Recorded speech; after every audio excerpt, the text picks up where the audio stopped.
Today we are reviewing one of the greatest sports cars ever built, a generation of one of the greatest sports cars ever built. The founder of Koenigsegg said that this car was his favorite sports car and made his cars handle in such a way that it could compare to it. This is the 2011 Mazda MX-5. This is one of the greater sports cars. It is the definition of a sports car, and I, as a car enthusiast, have never been able to drive one until today. This is probably my, or at least one of my favorites of the Miata generation. Fun fact, this is actually the biggest Miata generation by dimension. By weight, I'm not quite sure. With the grille, the way the headlights look and the fog lamp, I think it kind of looks like an RX-8. Chase pointed that out earlier. I think it's a really good looking car. You do have a lot of fake vent going on up here, a lot of plastic blocking the vents, but that's okay. It doesn't need very much air when it's only making 158 horsepower. Well, this is the rear end of the car. And that's about it. This is the rear, obviously, looks really good just like the front. This is like the same taillight design that they've had since the first generation Miata. Personally, I like the way the taillights look. They match the headlights really well, and it kind of matches the car. And like I said, it's the same design that they used, or pretty much the same design on the first generation. And as you can see, it's an MX-5. Obviously, we still call it the Miata, but it is an actual MX-5, and that's the name that they still use to this day. This is a 2-liter 4-cylinder with 140 torque and 158 horsepower. And I don't know whether to be concerned, but this thing is really light. It only weighs about 2,600 pounds. So we'll see if that kind of balances out. The Chevy Cruze RS that we reviewed last week also had really low horsepower, 155 to be exact, but it was a lighter car and it felt okay.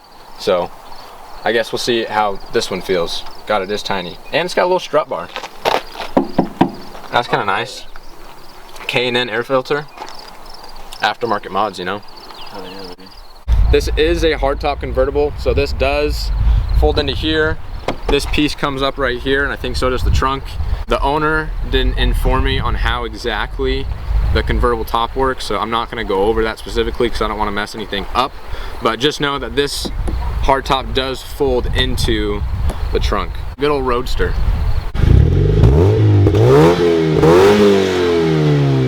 It's really small in here, and like I had to get in and like crank my head.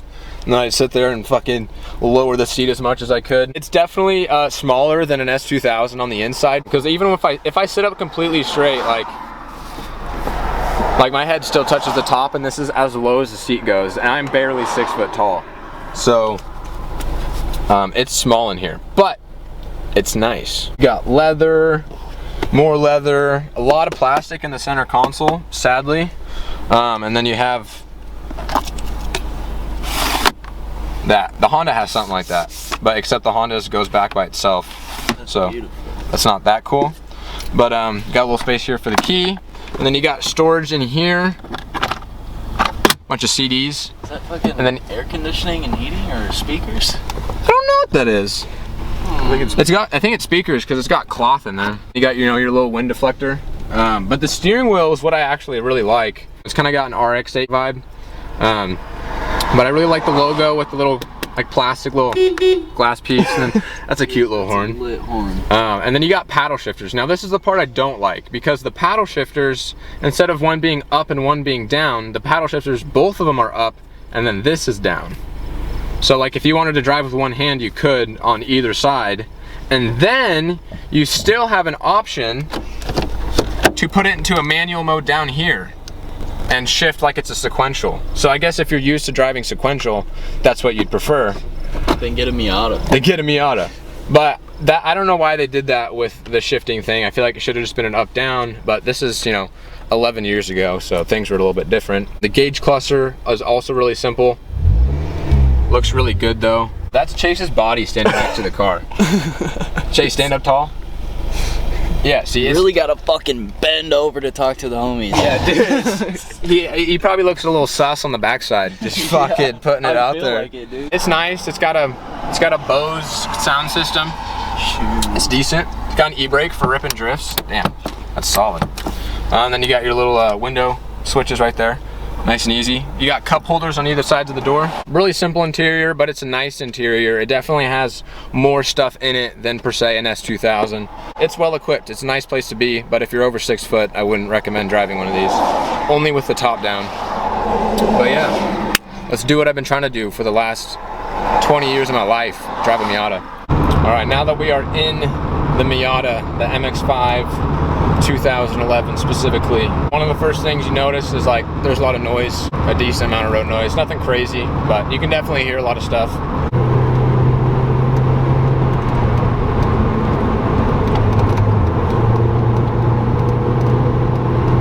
The convertible actually squeaks around as you're driving a little bit, not a lot, but it does kind of get on your nerve, just a hair. Kind of like the S2000 in that aspect. If that's a fixable thing, I'd recommend doing that. The steering, I thought it was going to be kind of numb because when I first started driving it at low speeds, but now when you're driving it at high speeds, it's actually pretty responsive. Comparative to the S2000, it's not as responsive, but the S2000's just got A1 steering, so you can't beat it. This feels very nice. You feel very connected. It doesn't feel super electronic. You know that your front wheels are turning.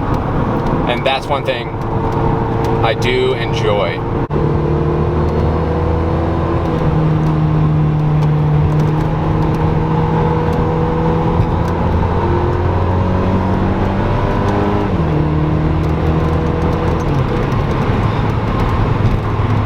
You guys can hear that engine sound, but for a 2-liter 4-cylinder, it actually sounds good. I didn't think it was going to put out much of an exhaust note, let alone a good one, but no, it genuinely sounds nice. I don't know what would happen if you made it louder, if it'd sound better, but for what it is right now, it sounds good, especially high up in the RPMs. The suspension on this, it's not super tight, but it's not super loose. It's definitely not as hardcore as some other coupes that I've driven. Or I don't know if you'd call this a roadster or what the specific name would be, but it's not super stiff. It's a little sloshy. There's some body roll to it. You can definitely see that when you're driving. The body roll doesn't make it feel super unstable. It feels very predictable, very stable, and it still handles extremely well. And that's partly because of the fact that it weighs 2,600 pounds. You know, if this was something that was weighing 3,200 pounds and still had loose suspension, you'd be feeling it a lot more through the corners, but in this, you just don't. So I think Mazda found that good 50-50 blend of comfort and sport at the same time.